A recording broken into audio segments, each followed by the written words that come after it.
Broadcasting from the business capital of the world, this is the Podcast Business News Network. Welcome back to the show. Coaching for Relevance is what he does best. That's right. Woo-hoo. Randy Swaim joining us, and he's excited to be here. How are you? I'm great. I always love being here, and I definitely appreciate just our time together with you and I, and anybody else too. But I appreciate you for. I know we've met on various shows for a long time, so it's always a pleasure to be here and connect with you. Perfect. Thank you so much, sweetheart. Well, for those that don't know a little about your background, fill us in. And I know we're going to get on to the leadership topic and so on and so forth and so much more because you bring always so much to the table. Good deal. Well, I'll bring one thing that I've mentioned before, but I'm going to take it to a little bit of a deeper understanding and a deeper meaning for people today. But you wanted to share a little bit about my background. As you know, a lot of my background is in aviation. I was very honored to have lived my journey as an F4 aviator in the Air Force, and so I got a chance to fly in the Air Force, and actually, I also picked up and flew Learjets on a strategic air defense training contractor. So I got to fly jets and be part of jets for a long time. I actually retired from the military, but I've got that was around 1993. But I've been involved in aviation ever since in training and developing other people. So it's one area where I bring really this whole aspect of coaching, understanding, but also neuroscience. And I'm going to bring a touch of the neuroscience in today because as I think you know, I've been certified as a master level neuroplastician in with the Institute for Organizational Neuroscience over in Germany.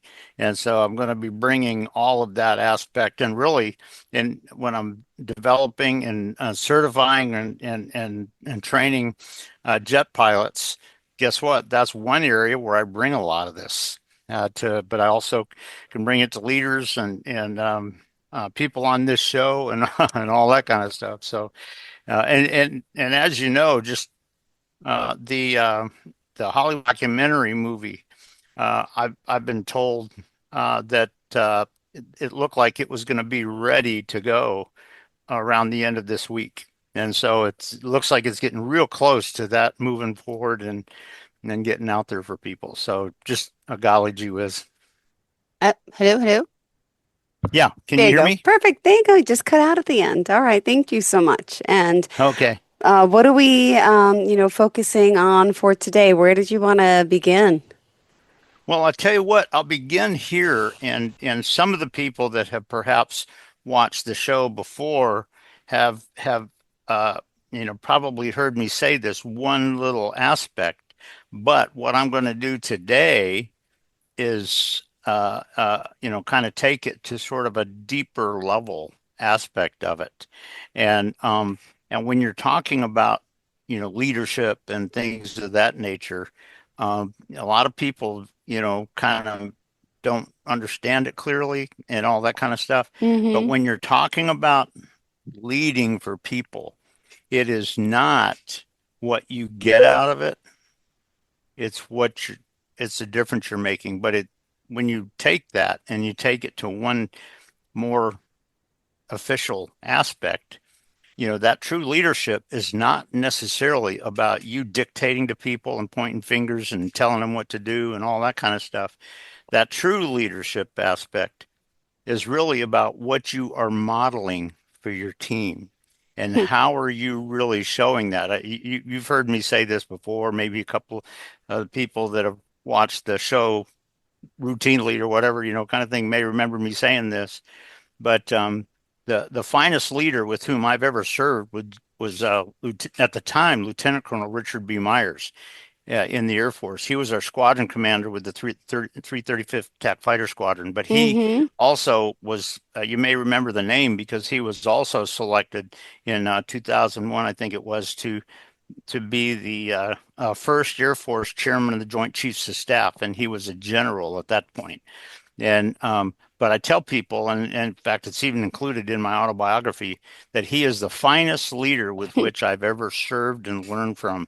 But there's not one thing that I ever gained from anything he said or told me.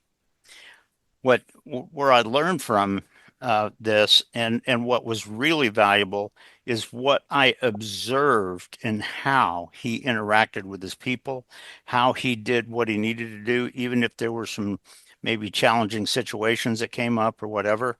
And I'll just say it for he's got my hat off and my applause and my appreciation for Mm-hmm. who he was those years and stuff. Because, like I said, he's the finest leader with which I've ever served and where I learned the most. But not one thing because of anything he dictated or told or, tried to, uh, whatever. It was in terms of what I observed and how he did what he did and all that. And that's a good picture of exactly what I'm talking about. When you're talking about being a true leader, it's not about you just dictating and controlling people and all that kind of stuff. It's about, what are you truly modeling in your people?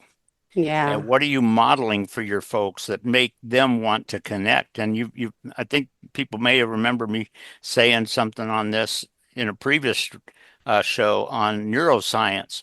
But you remember with neuroscience, when you understand your brain releases neurotransmitters based on what you're experiencing. And the different transmitters make one thing. If you're going into your team and your whole mindset is all on you, Mm-hmm. you think that your whole thing is what I'm going to get out of this and what people are going to do, that kind of thing and everything.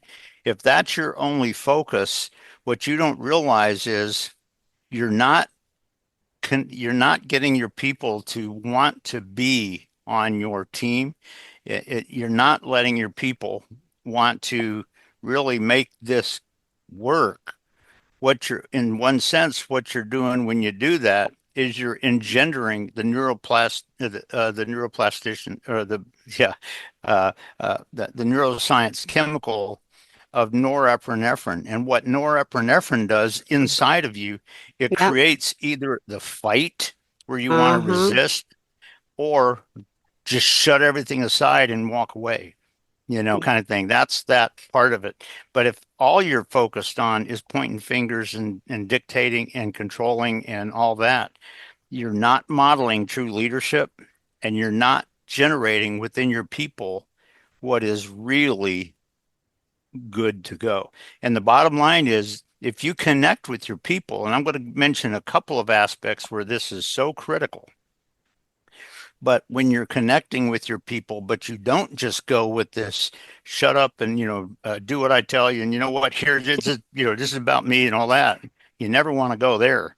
But the bottom line is that if you connect with people in a way that makes them feel like there's a one relationship with you and they want to be with you because of how you're connecting with them in reality, guess what?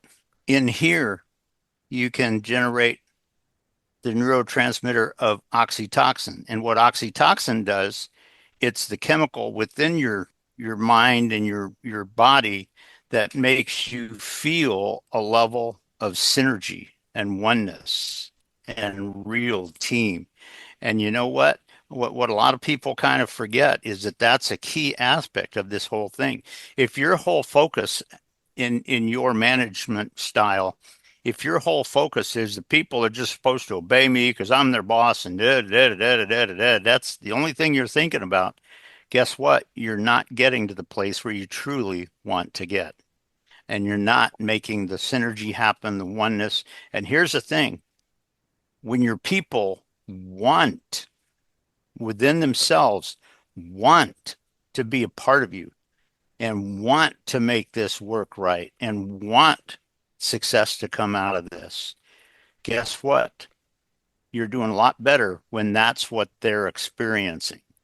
And it's just something to think about that you don't get that by just telling them what to do. If you see a manager out there sometimes that goes and he tries to, like, if I was your manager or something, Jill, if I kind of came in and just told the joke to try to get you laugh and stuff, but guess what? In your sense, you're realizing it. I'm trying to take your brain off of it so you'll just commit to what I'm telling you. That does happen sometimes. Mm-hmm. And if that's happening, you're not getting the job done as your leader. And so I throw people out there that when you're talking about your leadership, it's not really about just dictating and controlling and all that. It's about building the relationship and connecting with your people in such a way that they automatically want to be a part of what you're doing. And they want to do that. And this is even more critical if you think about it. This is even more critical in situations where there's ethical issues rather than rote, you know, legal or academic issues.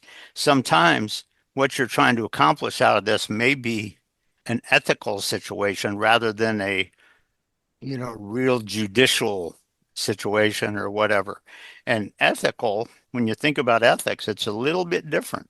There are some times when, guess what? You can make an ethical call and violate a law.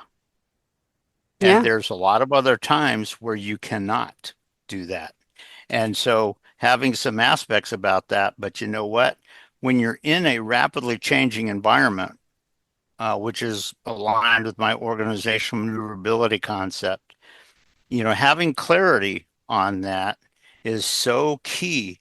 And that clarity truly comes when the team is synergistically involved and you're not just pointing fingers and threatening people or just telling them what to do or whatever, kind of thing, just sort of taking control. I would say this, that if you feel like, now there are a lot of people out there that will probably say there are some occasions where you have to do that. Wow. And you know what? There might be, but what I would throw out to people is this. If you have to do that on most of those situations that arise, guess what? You haven't developed your team well enough so that there's true synergy. If you develop the team in true synergy as you're walking through the process together, and I've given a couple of examples on this. In fact, I'll mention just one that I've shared, I think, several months ago, kind of thing on the show here. But when you're talking about that, it's not just about you taking credit. It's not just about you patting yourself on the back and dictating. It's about truly building the synergy in your team where the right solution and the right answer happens in an amazing way. And that's just something to think about. And I shared this, I think this is probably a bunch of months ago, but I shared this when I was a site manager at Griffiths Air Force Base in our Learjet group. There was one day, and of course I'm the site manager for it.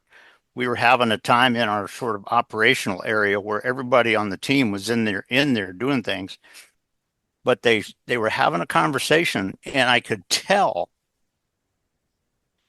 that they were having a conversation about some struggles that were going on, not from me, but just from stuff, and everything.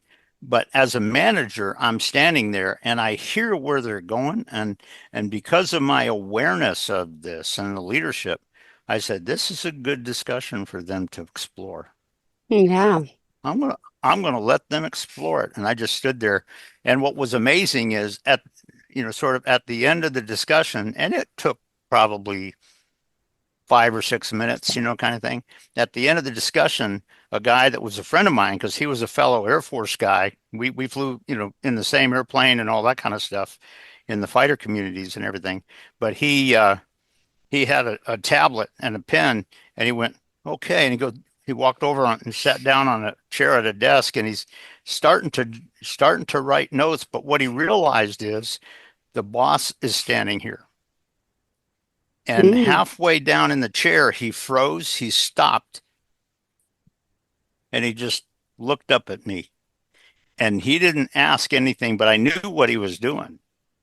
And you know what I did? All I did is I looked at him, I winked at him, and I nodded my head. And he smiled and he sat down, and they just jotted some of the notes that they had come to and stuff on how they were going to do it better and things like that, kind of thing. But it's just something to think about, that when you're talking about true leadership, it's not just about you dictating and controlling and all of that kind of stuff. If your entire focus is on you and patting yourself on the back because I'm in control and by gosh, they're not going to win unless I just tell them what to do and all that kind of stuff, you're really truly not getting the job done. And you know what? Like I said, if ethical factors come on scene that are not just, you know, kind of logical, where they may be a little bit more vague a little bit. And you know what? Because of your people's background, they may have some insights on some aspects of it that nobody else did. And if you communicate it, and the communication makes a team go, really come together, that can do a lot.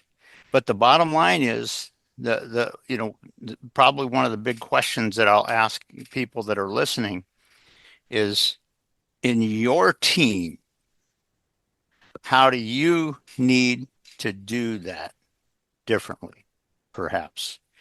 How do you need to do that in such a way that radical results can happen and your people are even better and stronger and all that?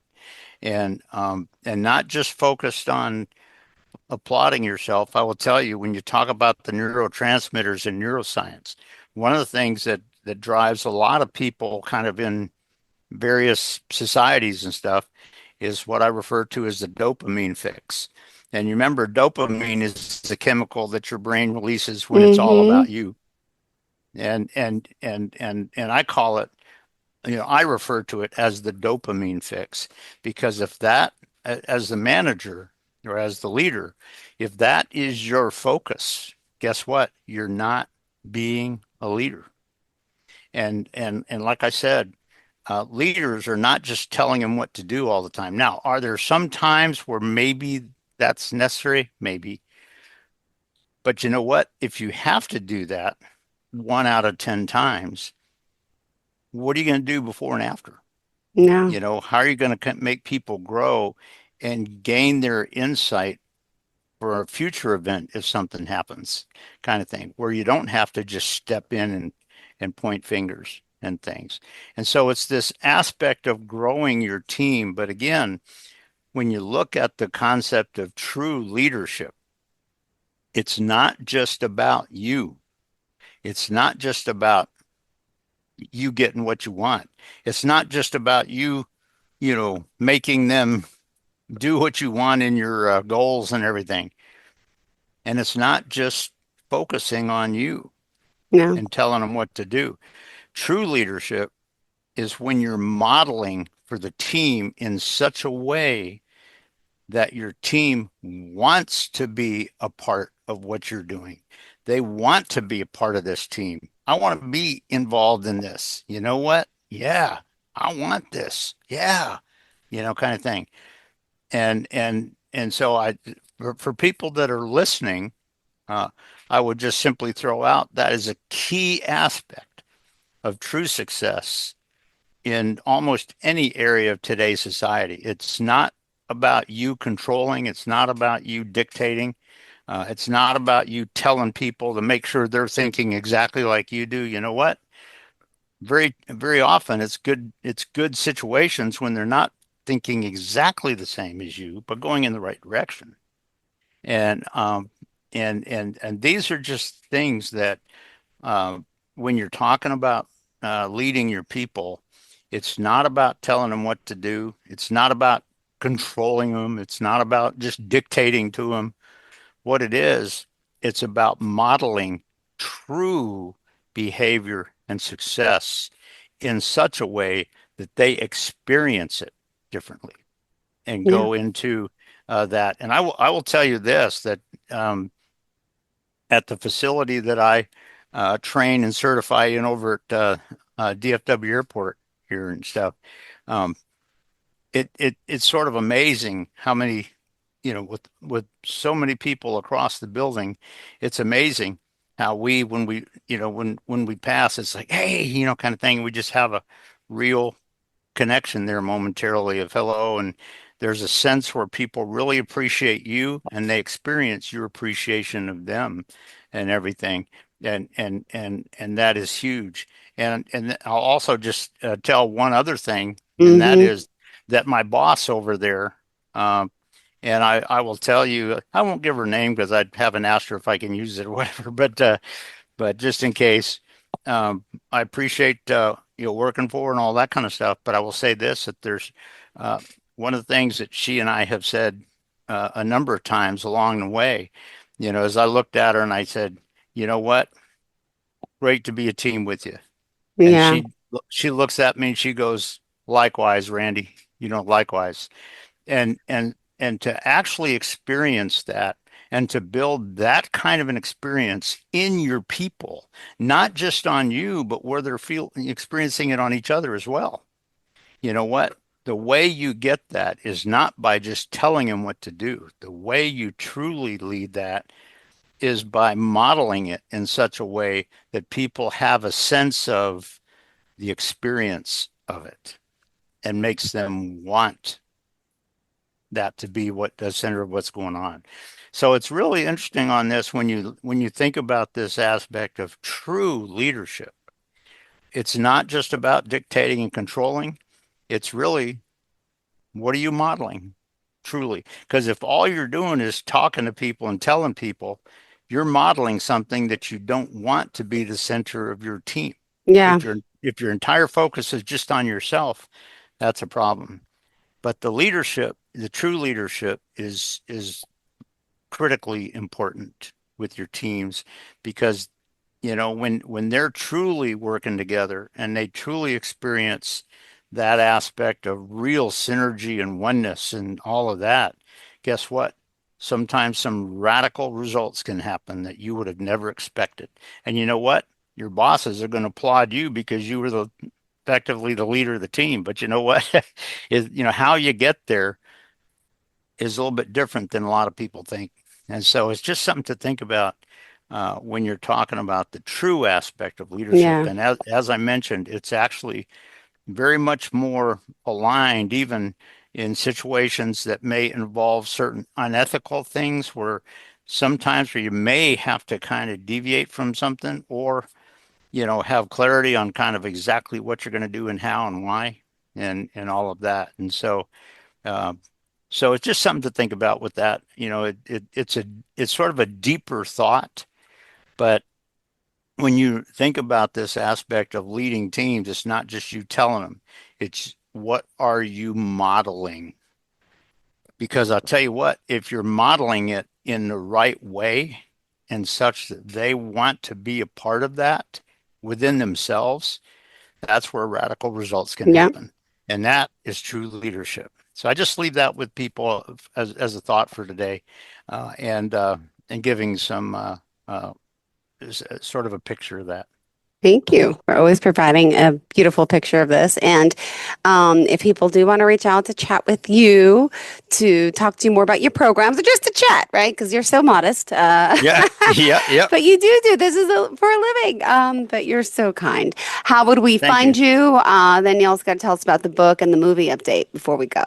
Okay, and what you can do is you can go to my website of coachingforrelevance.com, and excuse me, and on the homepage, uh, you can see it has pictures of aviation stuff there and all that. But if you scroll down to the very bottom of the homepage, it has my email on it, and it has my cell phone number. So if somebody wants to call, by the way, as everybody knows, you get a lot of spam calls in today's world. So if you call and I don't recognize the number or anything, I'll let it go to voicemail. So if you just go to voicemail and say, "Hey, you heard this here, like to chat," kind of thing, then I can call you back.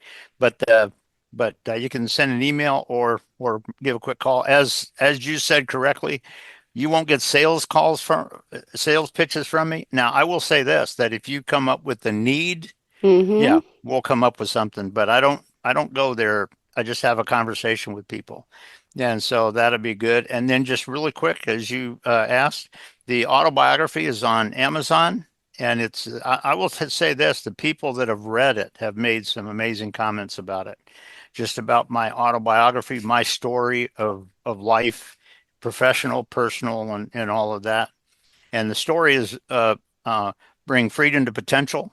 And the movie has got the same title to it, which is good because that's the story of my life. But the Hollywood movie documentary, like I mentioned, I've been told it sounds like they truly think that it's going to be ready to go about the end of this week, which probably is tomorrow.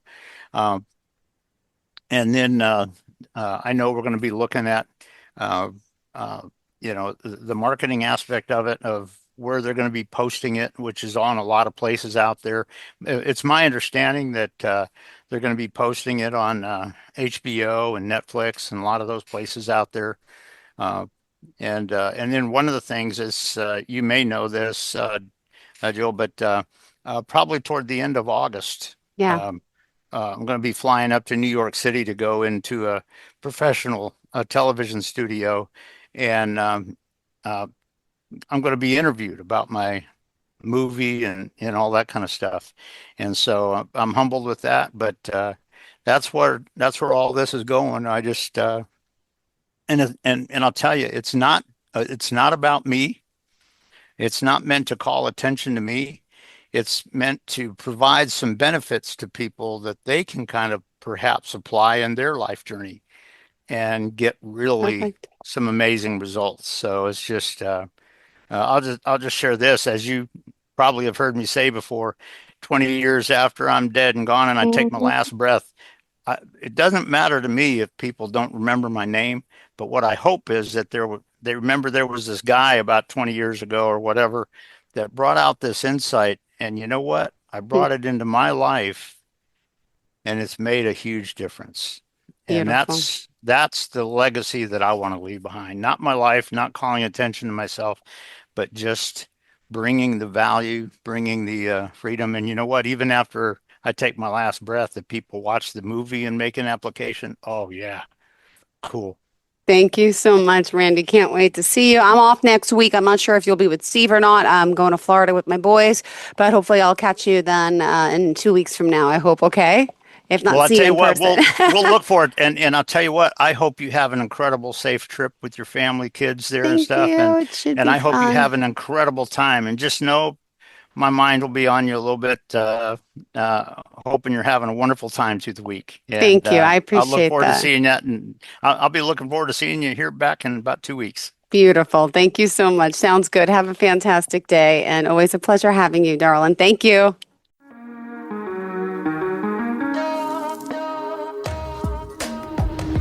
Broadcasting from the business capital of the world, this is the Podcast Business News Network.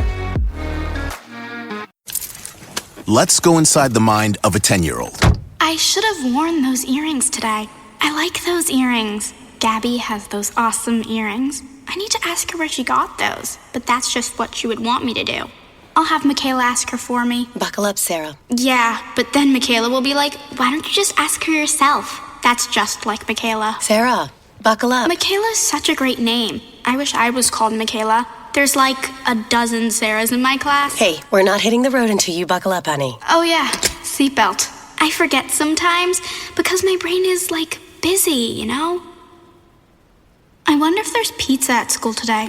Sometimes it can be tough to get through to your kids, but it's not impossible. Always make sure they're wearing their seatbelts, even on short drives. Remember, you have the keys, you have the power. Never give up until they buckle up. A message from the National Highway Traffic Safety Administration and the Ad Council. Visit safercar.gov/kidsbuckleup for more information.